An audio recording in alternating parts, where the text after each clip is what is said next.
ऊपर गज़वा हिंद सिर्फ और सिर्फ पाकिस्तान के मुसलमानों को करने हैं। हम बांध के हम चले जाएंगे, हम खुद अपने जिस्म से बांध देगा। पहले पाकिस्तान की बेइज्जती कर लेते हैं। बीइंग अ यंग गर्ल मेरे से अगर पूछा जाएगा तो मैं तो डंके की चोट पे कहती हूँ कि हमें चाहिए कश्मीर। और इंडिया से ये सब नफरत करते हैं। अभी आप इंडिया का वीजा फ्री कर दें, अगर आपको गाड़ी में जगह मिल जाए मुझे नीवी थाम बैठा दें। क्या बात कर रहे हैं भाईजान, हमारे पास जज्बा बहुत है, क्योंकि हमारी आर्मी दुनिया की नंबर 1 आर्मी है।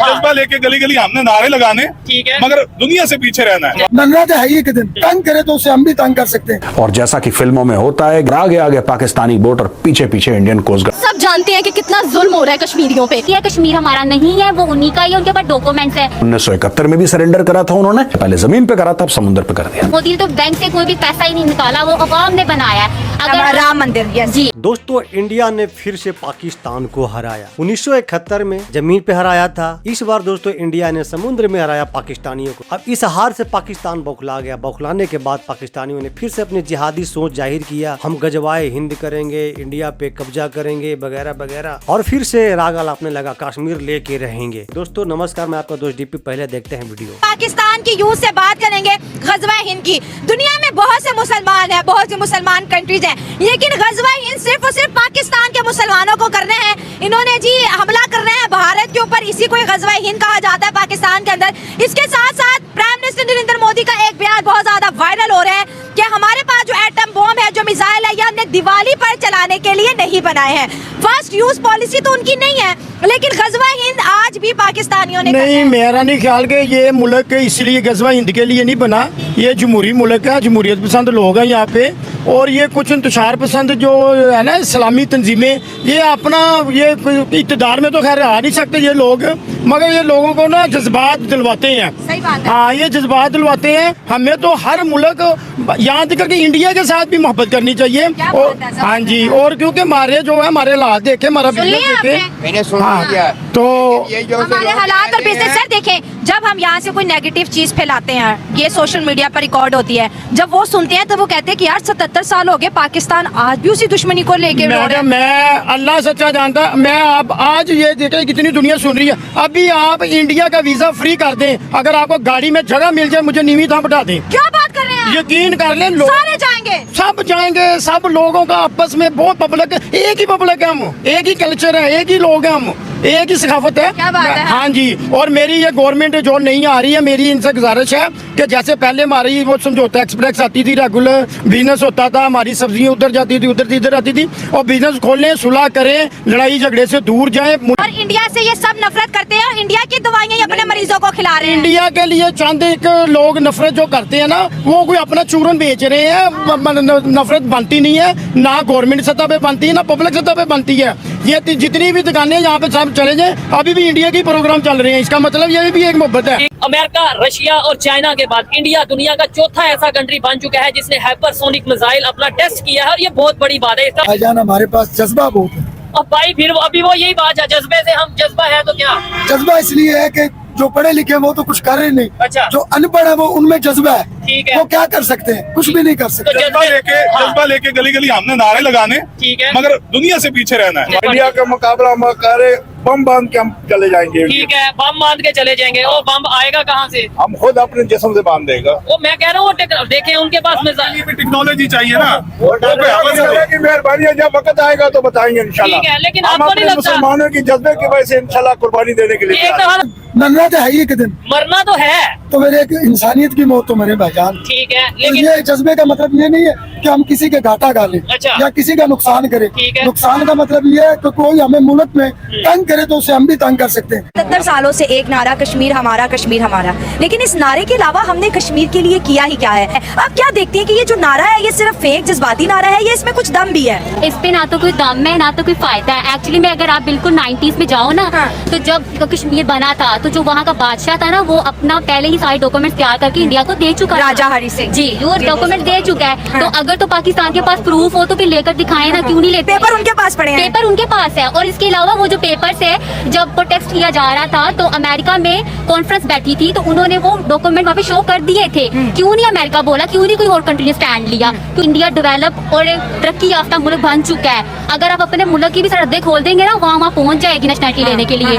और पाकिस्तानी अवाम इंडिया की नेशनलिटी लेने के लिए पहुंच जाएगी। मतलब यहाँ पे इतनी डिसअपॉइंटमेंट है कैरियर को अपॉर्चुनिटीज को लेके। एजुकेशन जो कंप्लीट कर रहे हो ना, मनी वेस्ट कर रहे हो। सुनते आया कश्मीर बनेगा पाकिस्तान, कश्मीर बनेगा पाकिस्तान। आज जम्मू कश्मीर के लोग कह रहे हैं कश्मीर बनेगा हिंदुस्तान, कश्मीर बनेगा हिंदुस्तान। पाकिस्तान हर शोबे के अंदर लैग कर रहा है और इंडिया इस वक्त बहुत ज्यादा आगे चला गया। अब जो कश्मीर की आवाम जो इंडिया से रिलेटेड है, जो कि उन्हें इंडिया के साथ ही रहना बेहतर है, क्योंकि उनका फ्यूचर अब ज्यादा सिक्योर उस तरफ है। अगर वो पाकिस्तान का हिस्सा हो गए तो फिर जो पाकिस्तान के अवाम जिस तरह फेस कर रहे हैं, महंगाई हो गई, फिर उसके बाद लॉ एंड ऑर्डर, तो मेरे ख्याल से उन्हें उनके साथ ही रहना वो भी चाहिए। हमारी तरह आटे की लाइनों में, सस्ते बिजली की लाइनों में और पीने साफ पानी की लाइनों में लग जाएंगे। कश्मीर बेसिकली है किसका? किसका हक है कश्मीर पर? सारे के सारे कश्मीर पर। सबसे पहले तो मैं इस बात का ये जवाब देना चाहूंगी कि हम ना इस बात का इंडिया को फैसला करना चाहिए, ना ही पाकिस्तान को। ये कश्मीरियों का राइट है कि वो किसके पास जाना चाहते हैं। और जो सर्वे होता रहा है, जो हम देखते रहे हैं, बीइंग अ पाकिस्तानी नहीं बात करी मैं, ओवरऑल लाइक सबकी तरफ से बात कर रही हूँ कि मैंने खुद देखा है, जितना सुना है, बचपन से सुनती आ रही हूँ, कश्मीर शुरू से पाकिस्तान का ही है और वो होना भी पाकिस्तान का ही चाहिए। और लोग जो इंडिया उधर कर रहा है वो अच्छी चीज़ नहीं है कि कश्मीरी चाहते हैं कि वो पाकिस्तान में आए और वो इंडिया हमें नहीं देना चाहता। और तो इस चीज़ के एंड तक कहूँगी कि इंडियंस हमारी लड़ाई ये कभी ख़त्म ही नहीं हो सकती। क्यों? क्योंकि वो अमन पसंद लोग हैं ही नहीं। जैसे इंडिया के बारे में हमारे बच्चों को बहुत ज़्यादा हेट्स पढ़ाया जाता है, बताया। जैसे आपने भी कहा कि उनकी पॉलिसी से आप एग्री नहीं है। वो आपको ये इन्फॉर्मेशन कैसे मिली? पाक मीडिया के थ्रू मिली, बुक्स के थ्रू मिली, या फिर आप मेडिकल स्टूडेंट है कि भाई टीचर्स ने ये डिस्कस किया होगा? क्योंकि ना आप कश्मीर गई हैं इंडिया की और ना मैं।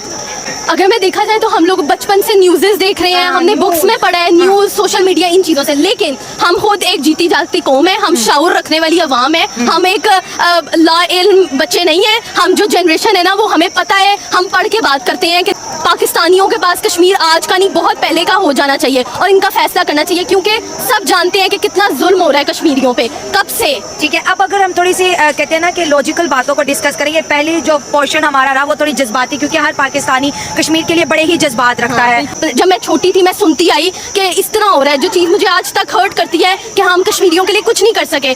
मुझसे अभी पूछा जाएगा, बीइंग अ यंग गर्ल, मेरे से अगर पूछा जाएगा तो मैं तो डंके की चोट पे कहती हूँ कि हमें चाहिए कश्मीर। कश्मीर चाहिए, हम कश्मीर को क्या फ्यूचर देंगे? ये भी तो इम्पोर्टेंट क्वेश्चन है। हमारे पास खुद के लिए अभी जो बजट पास हुआ कि हमारे और आपके हिस्से में एक साल का जो हेल्थ बजट है 27 रुपए। 27 रुपए में तो डिस्प्रिन की गोली और भी नहीं आती। हम 27 रुपए का क्या करेंगे? मोदी जी कहते हैं और उनके सीएम कहते हैं हम 6 महीनों में पाकिस्तान से कश्मीर ले लेंगे। अब उन्होंने ये बात क्या सोच के कही होगी? यही हमारे हालात सोच के, हमारे हालात देख के उन्होंने ये बात की है कि हम ले लेंगे। लेकिन अल्लाह रहम करे, 50 साल से नहीं ले सके, 60 साल से नहीं ले सके, हम भी नहीं ले सके। नहीं, हम भी नहीं ले सके। पहले पाकिस्तान की बेइज्जती कर लेते हैं। मिसाइल तो अपनी उड़ती रहती हैं। काल भैरव वो वहां पे फिशिंग कर रही थी, यानी कि नो फिशिंग जोन के पास थी, नो फिशिंग जोन के अंदर नहीं गई, और वो डेफिनेटली पाकिस्तान के मैरिटाइम बॉर्डर्स के अंदर नहीं थी। हुआ ये कि जब हमारे 7 फिशरमैन वहां पे थे तो अचानक पाकिस्तान का शिप वहां पे आया और पाकिस्तान का शिप उनको पकड़ के ले जाने लगा। तो इनकी छोटी सी फिशिंग बोट थी, उनका जाहिर सी बात है, उनका they had a bigger vessel, a bigger ship, तो वो लोग आए और दुनिया भर का चेस करके इनको पकड़ के ले गए और इनकी नाव इतनी डैमेज कर दी जो मछुआरे थे भारत के कि इनकी नाव डूब गई, यानी कि काल भैरव बाद में डूब गई नाव। स्टोरी ये हुई कि कैप्चर होने से पहले उन्होंने रेडियो सेट में एक SOS दिया, हम मुसीबत में हैं, हमें बचाओ। वो मैसेज इंडियन कोस्ट गार्ड के हेडक्वार्टर पहुंच चुका था। इमीडिएटली कोस्ट गार्ड ने कार्रवाई शुरू करी दोस्तों, और जैसा कि फिल्मों में होता है कि सामने एक बोट चल रही है और पीछे इधर बोट चल रही है और आगे आगे पाकिस्तानी बोट और पीछे पीछे इंडियन कोस्ट गार्ड की 2 घंटे की चेस के बाद इंडियन कोस्ट गार्ड की बोट ने रोका पाकिस्तानी बोट को, उनको फटकार लगाई, कान वान भी खींचे होंगे पाकिस्तानियों के, और अपने 7 बंदे बचाकर इंडियन कोस्ट गार्ड वापस ले आया। सबसे पहले Indian coast guard, big salute to you, very well done, we are very proud of you. और पाकिस्तान ने भी अपना दस्तूर बरकरार रखा, 1971 में भी सरेंडर करा था उन्होंने, अब समुद्र पे भी सरेंडर कर दिया। पहले जमीन पे करा था, अब समुद्र पे कर दिया। अच्छा, सच बोलता है उसको जो है एंटी स्टेट का जो टैग दे दिया जाता है। एक्चुअली में ना हमारी अवाम सच सुनना चाहती ही नहीं है। फैक्ट है, ये फैक्ट है। हाँ। यही है, कश्मीर हमारा नहीं है, वो उन्हीं का ही है, उनके पास डॉक्यूमेंट्स है। यार आप इतनी देर से कर रहे हो, क्यों नहीं आपको टिकट मिला? 77 साल क्यों नहीं आपके लिए आवाज उठाई कि हमें पाकिस्तान के पास जाना है? इंडिया का कश्मीर लेने के लिए धरना पाकिस्तान में, भले इसका कोई फायदा है? टाइम वेस्ट, मनी वेस्ट है। जब 1947 में कंट्री बनी थी 20% माइनॉरिटी थी, इस टाइम 1.75 5 है। इस पे कोई बात नहीं करता, जब पूछते हैं ढिठाई से कहते हैं चले गए बाहर, हम क्या करें? क्यों गए हैं भाई, क्यों गए हैं? आपका मुल्क उनकी वजह से बना है। आपको पता है आपकी कंट्री की जो ये इकोनॉमी का सिस्टम चल रहा है, माइनॉरिटी अभी निकल के पाकिस्तान को उड़ा देना है। अगर हम इस चीज को इंडिया में देखें तो मुसलमानों की पॉपुलेशन हिंदुओं से ज्यादा तेजी से बढ़ रही है, Exactly. लेकिन यहाँ पे बताया जाता है कि वहाँ पे जुल्म होता है, जुल्म होता है। बिल्कुल भी नहीं। आप बाबरी मस्जिद का अगर सारा सीन देखो ना, तो मोदी ने गवर्नमेंट से कोई पे नहीं करवाया। उन्होंने बकायदा अपने हिंदुओं को भी मारा है बीच में। उन्होंने कहा कि आपने क्यों उनके साथ किया, बकायदा पूरा एक उनकी हिंदुओं की भी जाने गई है और मुस्लिम की भी बाबरी मस्जिद को लेकर। दोनों को इक्वल राइट दिया उन्होंने, किसी तरह प्रूफ करो कि किसकी है ये। तो मोदी ने तो किसी को भी नहीं दिया। मोदी ने तो बैंक से कोई भी पैसा ही नहीं निकाला, वो अवाम ने बनाया है। अगर राम मंदिर जी हाँ दोस्तों, आपने देखा कि इंडिया ने किस तरह से पाकिस्तानियों को समुद्र पे खदेड़ा। भाई मजा आ गया, सैल्यूट है भाई अपने जवानों के लिए। और दोस्तों इस वीडियो देखने के बाद अब थोड़ा थोड़ा लग रहा है, कुछ लोग तो अभी भी जिहादी सोच वाले ही है, लेकिन फिर भी कुछ पाकिस्तानी अब सोशल मीडिया पे आकर बोल रहे हैं कि हमें इंडिया से जंग नहीं करना चाहिए, इंडिया से हमें हाथ मिला लेनी चाहिए। गजवाए हिंद की जो बात है सब बेकार है, फिजूल है। लेकिन अभी भी कुछ पाकिस्तानी ऐसे है जो बम लेकर कूद जाएंगे। दोस्तों इस पे आपका क्या ओपिनियन है, क्या राय है, कमेंट के जरिए जरूर बताइएगा। उम्मीद करते हैं कि आपको वीडियो अच्छा लगा। अगर आप मेरे चैनल पर नए हो, चैनल को सब्सक्राइब कीजिएगा, वीडियो को लाइक कीजिएगा। तो मिलते हैं फिर से एक न्यू रिएक्शन वीडियो, तब तक के लिए नमस्कार, राम राम, जय हिंद।